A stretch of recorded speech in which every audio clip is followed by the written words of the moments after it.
Herkese merhaba dostlar, ben Ozan. Bu videoda iPhone 15 Pro Max'in tüm özelliklerine ve fiyatına yakından bakacağız. Ve bu incelemelerin devamı için de videoyu beğenmeyi ve abone olmayı unutmayın. Şimdi hemen tasarımla başlayalım. iPhone 15 Pro Max malzeme kalitesi yönünde dünyanın en premium, en dayanıklı telefonu diyebilirim. Burada titanyum bir yapıyı görürken hem güçlü hem de hafif bir telefonla beraberiz ve buna bağlı olarak da iPhone 15 Pro şu ana kadar çıkmış en ince, en hafif Pro model diyebilirim. Fırçalanmış kenarlarıyla da tasarım yönünde gerçekten muazzam bir telefon olmuş.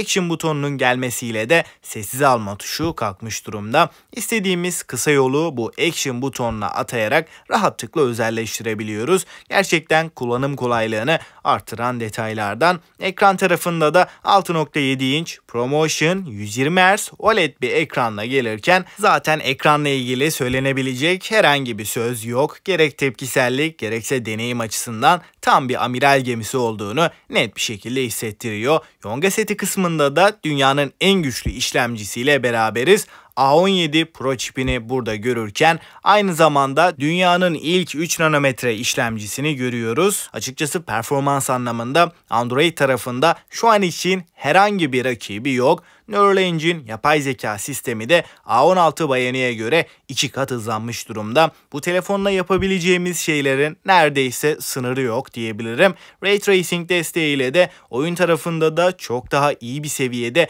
grafik performansı alabileceğiz. Mobil oyunculukta iPhone 15 Pro yenilenen Yonga setiyle beraber artık konsol sürümü oyunları da rahatlıkla oynatabilecekken gerçekten işleri çok daha farklı bir noktaya taşıdı. Performans anlamında muazzam bir telefondan bahsediyorum. Aynı şekilde kameralar kısmında da piyasanın en iyi telefonu diyebilirim. 48 megapiksellik sensörümüz daha da büyümüş durumda. Kameralardaki en önemli geliştirme farklı milimetre seçenekleriyle fotoğrafları rahat bir şekilde çekebileceğiz. Gece çekimleri de daha geliştirilmiş bir halle önümüze çıkıyor. Derinlik ve odak kontrolüyle beraber çok daha iyi portreler çekebileceğiz. 12 megapiksel 5x optik zoom yapabilen bir kamerayı da burada görüyoruz. Videolarda şimdiye kadarki en gelişmiş stabilizasyondan bahsediyorum. Zaten video performansı iPhone'larda hep iyiydi. Burada 4K 60 FPS ProRes videoları da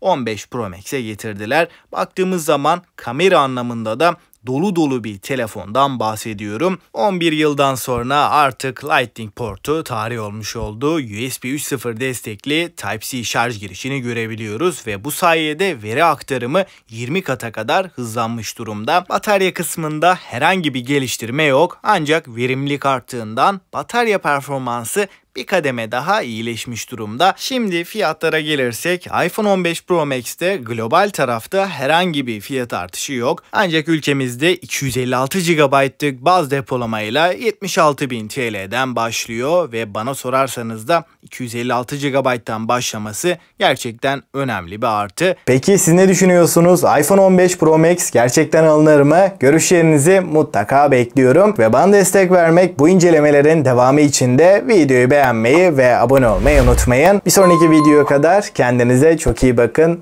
Hoşça kalın.